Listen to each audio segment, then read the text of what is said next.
Juventude Decidida no Ar, programa patrocinado pela Web Noise. Vamos falar hoje do quê? Política, sim. Mas vamos falar essencialmente da falta de interesse do povo brasileiro na falta da política. E principalmente do jovem hoje em dia, né, que para eles tanto faz política ou não. É simplesmente ir até uma urna, meter o dedo lá e acabou. Ninguém mais está ligando para realmente para o futuro que o país tenha. Ninguém mais está ligando para nada. Então, para isso, eu vou chamar hoje um convidado muito especial meu, um amigo meu particular, Luiz Rogério. Ele é presidente da Juventude do PHS de São Paulo, do estado de São Paulo. Eu até trabalho com ele em algumas coisas, né, ajudando, né, a trazer o jovem para dentro. Mas vamos falar com ele primeiramente, porque ele vai responder algumas coisas que eu vou acabar questionando. E vamos tentar entender essa falta de interesse do jovem hoje. Luiz Rogério, por favor. E aí, Fernando? Beleza? Olá, telespectadores. Eu queria saber de você, cara. Primeiramente, você é presidente do PHS, né? Da Juventude do PHS. É isso. Sim. Há quanto tempo você está dentro do mundo político, dentro da esfera geral, ou somente do PHS? Eu não sei 100% exatamente como é que você trabalha, desde que época. Bem, olá, telespectadores. Me apresentando novamente. Meu nome é Luiz Rogério e atuo no movimento político desde os meus 16 anos. Nesta trajetória, participei por diversas mobilizações, dentro da faculdade, nas ruas e também, agora recentemente, dentro dessa conjuntura do Brasil, das manifestações de junho, agora participando indiretamente dentro desse processo que vem esse novo movimento, como o movimento Black Bloc. E nós vamos tratar aqui, conforme o meu amigo Fernando disse, da questão da participação da juventude na política. Mas assim, a minha pergunta é, para quem vai assistir esse programa, é o seguinte: hoje o que a gente está vendo? Direto a gente está vendo pessoas cada vez mais com uma falta de interesse dentro da política.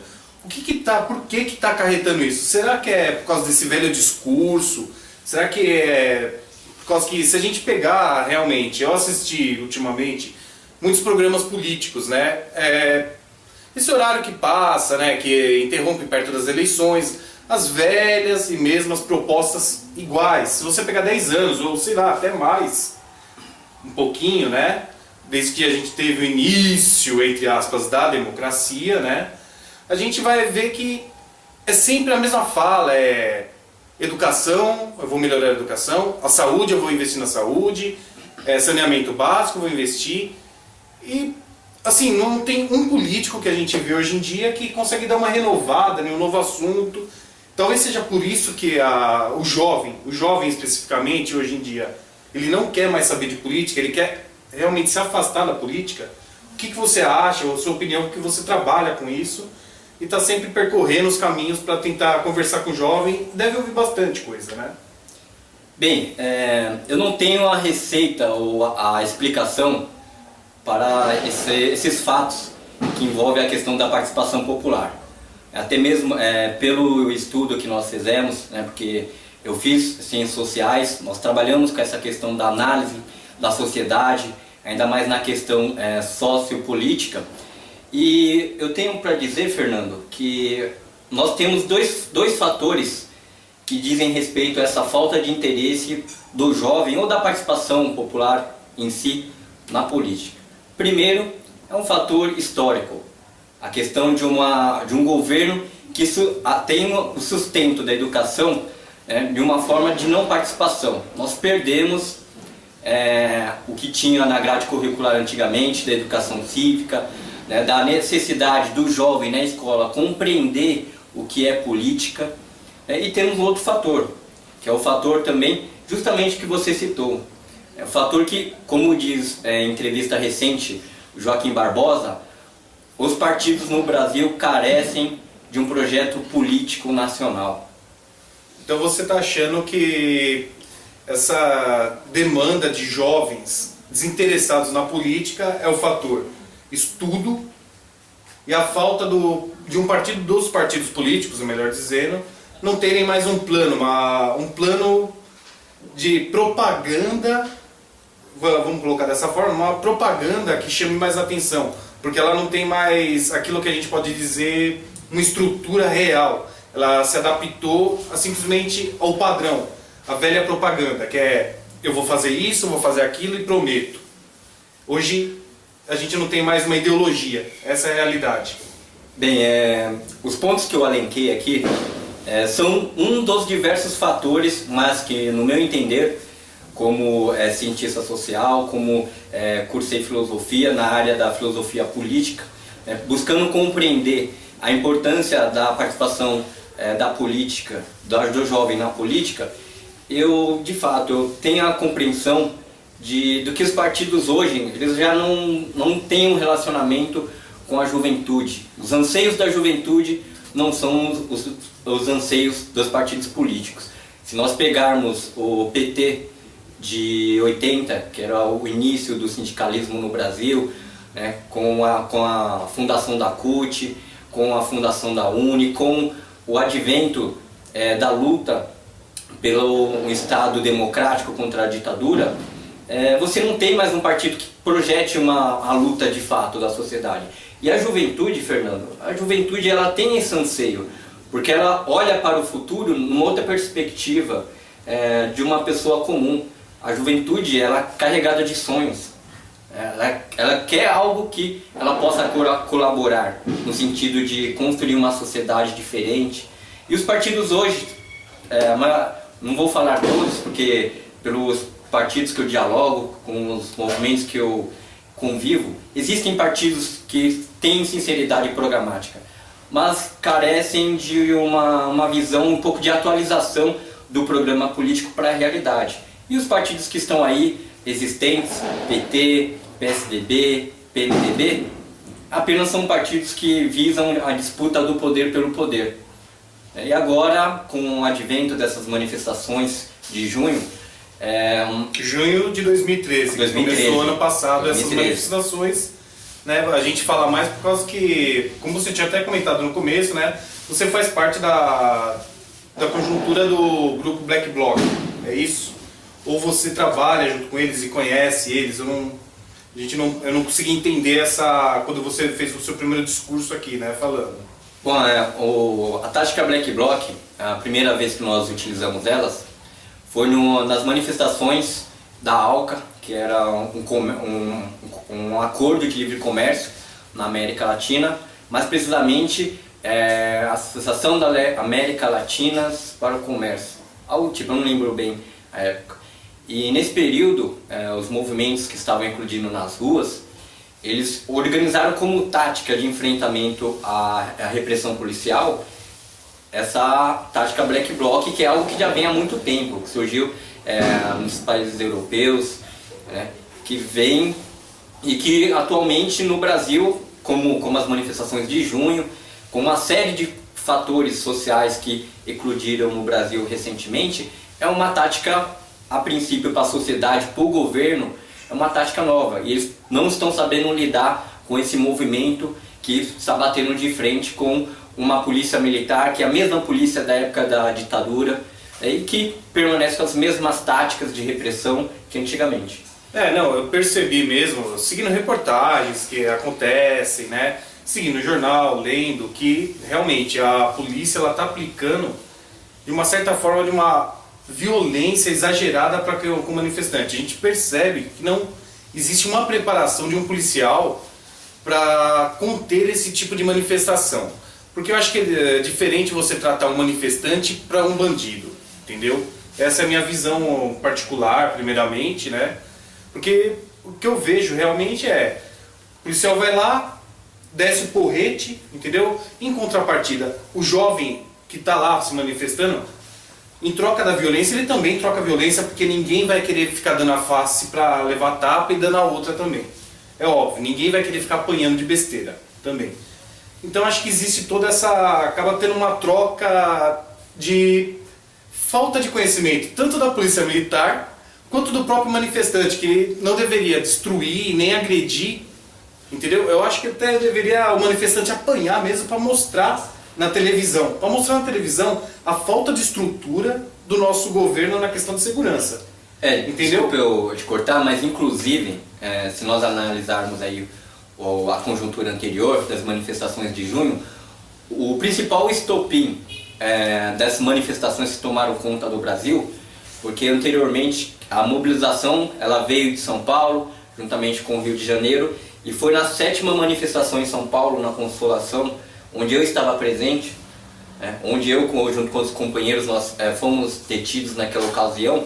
Foi a repressão da polícia, onde não visualizou quem seria o alvo que podemos dizer do momento de dispersão, que eles chamam a agressão de momento de dispersão, só que dispersão com a violência. Mas onde nós tivemos repórteres feridos, nós tivemos repórteres presos, advogados presos, manifestantes. Então aquele momento ele foi estopim, a violência ela foi estopim para que no Brasil se eclodisse um movimento de junho, ou conhecido como a revolta do vinagre, a revolta dos 20 centavos. Sim.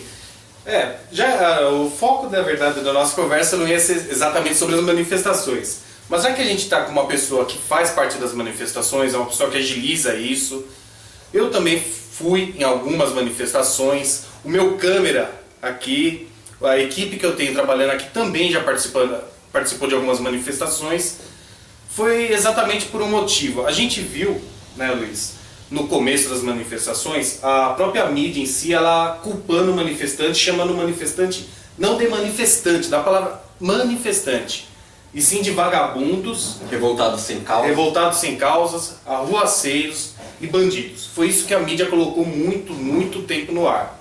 Até que, se eu não me engano, foi um jornalista da Folha ou alguns que foram atingidos pela polícia militar, existiu uma revolta do departamento de comunicação, da mídia, né, em si, e mudou o cenário. Porque eu lembro que, de repente, em um dia estava se falando que o manifestante era bandido, e após ter esse ataque de violência contra um repórter, se eu não me engano, diversos, mas principalmente foi por causa de um jornalista ou um fotógrafo da Folha de São Paulo, parece que deu uma reviravolta. E no dia seguinte eles estavam falando: ah, não, a polícia utiliza de violência, olha as manifestações, é uma coisa bonita. E eu sei que até teve uma revolta dos próprios manifestantes contra isso, porque eu lembro que carros de emissoras foram atacados depois, após acontecer isso, né? Eu acho que é um ponto interessante de se falar. Por que que isso tudo se revirou na mídia? Foi uma jogada de marketing para poder acarretar a população? Bom, eu não posso dizer precisamente quais são os fatores que foram decisivos para que um movimento que até então reunia em torno de 5.000 pessoas, que essa luta que eclodiu em São Paulo pelas tarifas, é uma luta antiga, é uma luta que ela vem desde a formação do que chama o Movimento Passe Livre em 2004, em Porto Alegre, onde eu tive a possibilidade de participar de alguns encontros nacionais do MPL, e sempre acompanhei esse movimento, e sempre nessa trajetória a violência ela sempre esteve presente nas ruas.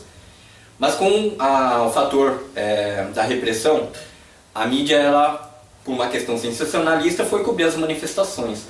Só que nisso ela sofreu, de fato, não foi feita a diferença quem era manifestante, quem era repórter, e ocorreu que no outro dia após a violência, que na 7ª manifestação, principalmente a Folha de São Paulo, aquelas mídias onde os seus repórteres sofreram agressão, foram presos, se revoltaram, viram, perceberam a violência gratuita que estava se colocando e começaram a, de fato, transmitir o que acontecia. Inclusive, se não me engano, uma das grandes mídias, onde, não vou citar o nome, a Rede Globo, ela tem o seu comentarista, Arnaldo Jabor, onde durante toda essa sequência de manifestações ele chamava os manifestantes de delinquentes, que rebeldes sem causa, realmente, eu me lembro que disso. Querem essa juventude. Mas afinal, o que provoca um ódio tão violento contra a cidade? Só vimos isso quando a organização criminosa de São Paulo queimou dezenas de ônibus. Não pode ser por causa de 20 centavos. Realmente, esses revoltosos de classe média não valem nem 20 centavos. E no outro dia, em cadeia nacional, ele se retratando né, pedindo desculpa. À primeira vista, esse movimento parecia uma pequena provocação inútil, que muitos criticaram erradamente, inclusive eu. Se tudo correr bem, estamos vivendo um momento histórico lindo e novo. Os jovens terão nos dado uma lição. Democracia já temos, agora temos de formar uma república. Porque ele sabia que a sociedade naquele momento estava do lado da manifestação, que a luta era legítima. Esse, acredito que... Mas esse ponto do Arnaldo Jabor, eu acho que é, assim, Globo, a Rede Globo a gente sabe como ela trabalha, né? Ela trabalha em vista de quem está no poder, no comando no presente momento. A manifestação, a gente sabe que em si ela atacava o PT, né? Que é o partido de governo maior, né? Que está acima. Então é claro que eles lutaram. E o Arnaldo Jabor não deixa de ser mais uma peça manipulativa da Rede Globo. Mas... retornando ao assunto, né? Eu acho que a manifestação ela ajudou um pouco a despertar alguns jovens. Eu não vou falar todos ainda, mas um pouco dos jovens hoje em dia eles estão, na verdade, né, se adaptando mais à questão de conversa sobre política e eu acho que a manifestação ela conseguiu arrecadar um pouquinho daquilo que se precisava para se começar um pequeno acorde, né? Entre todos. O que você acha? Você acha que a manifestação ela trouxe o jovem, então? Tentou pelo menos trazer o jovem? Bem, eu como jovem, eu jamais esperava viver o momento que nós vivemos em junho. Através da leitura histórica, você acompanhou as lutas contra a ditadura, você acompanha rebeliões em outros lugares do mundo, que nós tivemos a questão do levante da Primavera Árabe, do Occupy Wall Street nos Estados Unidos, da revolta das juventudes que se varreu a Europa. Eu esperava que o Brasil pudesse também algum dia chegar nesse patamar, mas não esperava que ano passado, em 2013, fosse o dia X. E acredito que, assim como conversei com outros amigos que são do campo das ciências sociais, nós dialogamos, fazendo uma roda de conversa, qual que é o legado dessas manifestações para o futuro. E chegamos na conclusão que não sabemos. Não sabemos o que 2013, que junho de 2013 ele vai reservar para o futuro. Foi um momento histórico, que foi registrado, os livros vão ser registrados, as futuras gerações vão saber o que foi junho, mas eu acredito que foi um pequeno passo. Foi um pequeno passo para a juventude que nunca tinha dialogado sobre política. E quando eu falo política, eu não falo da política partidária, a política de eleições de 4 em 4 anos que os partidos tradicionais fazem. Eu falo da política, sendo um pouco filosófico, o que Platão visualizava, né, o que Aristóteles visualizava enquanto você uma pessoa que faz parte de uma sociedade como um agente transformador. Você não apenas como telespectador, mas como protagonista da própria história. Então eu acredito que as manifestações de junho, elas colocam uma nova juventude a dialogar com a política, a exigir que agora os governantes, eles venham até a sociedade e realmente escutem o que essas manifestações de junho têm a dizer. Quais são os anseios da sociedade por mais educação, por saúde, por um transporte público de qualidade? A gente sempre fala isso, mas é como eu disse no começo do programa. É o mesmo velho discurso de sempre, que são promessas, né, feitas, e que realmente a gente vê. Hoje nós não temos educação, a gente não tem um sistema de segurança. Hoje, na verdade, a gente não tem mais nem água para beber. Entendeu? Nós vamos ter que fazer rodízio de água, né? Porque durante esses anos todos de PSDB, governo PSDB, o partido em si que elegeu vários dentro do governo do estado de São Paulo até hoje não teve uma estrutura básica de se pensar no futuro, no aumento de população, porque São Paulo digamos que é o coração desse país, entendeu? E que todo o Brasil migra para nós. E esqueceram, a gente não tem mais nem água, né? Então existem assim, é aquilo que eu falo, o mal que eu acho que afasta as pessoas da política não é só a falta da educação, de uma aula de educação cívica, entendeu? Eu acho que falta um pouco mais de verdade, né? Eu acho que, assim, colocando realmente, resumida, é a verdade. Esplandecer com a verdade na hora de você estar numa televisão, porque você está entrando na casa de uma pessoa pela televisão e está prometendo. Mas prometer, eu também posso prometer para você aqui 1000 coisas e não cumprir nenhuma, né? Que é o que eu acho que é o que está faltando mesmo dentro do país, dentro dos partidos políticos. É isso que faz o jovem hoje, Luiz, não queria mais saber de política. Fala, dane-se, eu vou esperar, eleição em outubro, vou meter meu voto lá em quem tiver, quem o Ibope está falando que está na frente, ou então vou anular. Tem muita gente que pensa assim. Tem muita gente que não quer mais tomar partido, né? Não é que não quer tomar partido. Quando você anula o voto, ou o voto em branco, você não está falando que está isento de não ter votado no errado. Eu acho que você está não querendo exercer seu direito de ir contra o que já está errado, né? Mas eu acho A que política, tudo, Fernando, a política ela não é somente na urna. A política é no dia a dia, a política é dentro da escola, é dentro do local de trabalho. Nós só precisamos do voto para eleger os representantes da sociedade. O voto ele só serve para isso. Mas a política ela é feita no dia a dia, inclusive, telespectador que está nos ouvindo. O que ocorre? A política ela é algo fundamental na sociedade. O Estado ele se constitui justamente porque nós ficamos na dependência de um de outro. É uma relação de dependência mútua. E nós, unidos, somos mais fortes. E o que eu quero dizer, Fernando, se me permite, a gente... À vontade, o programa é seu. A gente caminhar logo para o final da entrevista.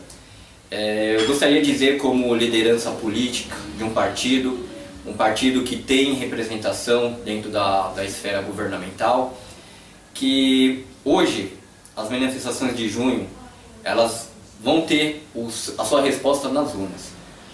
O atual presidente, nossa querida Dilma Rousseff, na última pesquisa Datafolha recente, mostrou-se que o descrédito na gestão dela caiu muito. Só que ao mesmo tempo nós não temos algo novo para colocar lá. Nós temos pessoas novas surgindo, mas dos velhos partidos, com os velhos discursos, as velhas retóricas. Mas acredito que é importante a participação, nós temos que ficar atento ao que acontece no Brasil, né? Se ter que fazer mobilização, nós iremos para as ruas. O partido hoje ele não é o único canal de participação. Hoje nós temos ONGs, nós temos associações, temos os movimentos que estão se organizando pelo Brasil. Então, e por isso que o governo hoje não governa sozinho, ele precisa atender e escutar a sociedade. A gestão agora é participativa. Hoje a sociedade ela não engole mais o que o político coloca, ela busca participar. Hoje os processos de transparência, até mesmo a lei da ficha limpa, algo importante, justamente para nós se nós colocamos, nós temos que fiscalizar aqueles que estão lá. É o mais interessante se fazer, né? Que o povo fiscalize exatamente em quem ele votou, ou mesmo não tenha votado, que ele fiscalize do mesmo jeito, né? Porque é importante você tentar pressionar para que exista a obrigação do político que está lá fazer as coisas, porque ele foi eleito para isso, independente se a pessoa até votou ou não, entendeu? Você não tem que fiscalizar somente o seu político, você tem que fiscalizar todos, porque eles todos vão agir em nome de você que está aí agora assistindo. Todos eles têm que fazer algo por você, pelo seu vizinho, e assim por diante. Todo mundo tem que ter esse foco. Essa é a realidade, entendeu? De fiscalizar e presenciar. E Luiz, eu queria te agradecer. Só queria deixar o último recado final. Acredito que a juventude, no processo histórico, ela é fundamental para a mudança da sociedade. Porque o velho que está aí estão acostumado com o discurso, com a política da enganação, com a política eleitoreira. O único sentimento que move a juventude são os sonhos. Então por isso que a importância da participação da juventude na política. Então, eu agradeço hoje a sua vinda aqui muito obrigado. Espero que você venha em outros Assim, sempre for convidado. debates ou boas conversas que a gente vai ter aqui sobre política também, porque o Juventude Decidida, ele não vai retratar somente de política, claro, ele vai retratar sobre outros assuntos, vamos chamar outros profissionais. Mas toda vez que a gente tiver política, eu gostaria muito que você viesse, conversasse com a gente, explicasse, colocasse sua opinião de uma forma limpa e livre, sem prisões políticas, entendeu? Ou visão política fechada do seu partido. A gente vai pra frente e vamos ver aí o que vai dar até outubro, né? Se vai existir realmente uma pequena porcentagem daquilo de junho de 2013 para 2014 na urna, né? Então eu te agradeço. Obrigado. Vocês estão vendo, hein? Me prometeu um cargo de comentarista. Tá prometido. Obrigadão, meus obrigado. amigos. Valeu, cara. Muito obrigado. E gente, eu vou falar uma coisa pra vocês. O programa Juventude Decidida tá aí. A gente vai botar bola pra frente, vamos chutar o saco de quem for preciso, a bunda de quem for precisa. Não tô nem aí, não tenho medo de represária. Eu sei que provavelmente vai ter gente que falar, ah, nossa, olha ali, dependendo do que o assunto que for abordado, vai falar, vai escrever nos próprios comentários no YouTube. Olha lá, ele é um coxinha, deve ser do PSDB. Ah, agora ele é um petista. Eu sei que todo mundo vai xingar, tem gente que vai xingar, tem gente que vai achar legal o assunto, entendeu? Mas eu não tô nem aí. O que prevalece é a opinião real, a verdade. E a verdade principais hoje se chama mudança. Sem mudança e sem a gente abrir nossa mente, porque tudo que está acontecendo, o país não vai para frente, o povo não vai para frente e a gente só tem um caminho a seguir, buraco.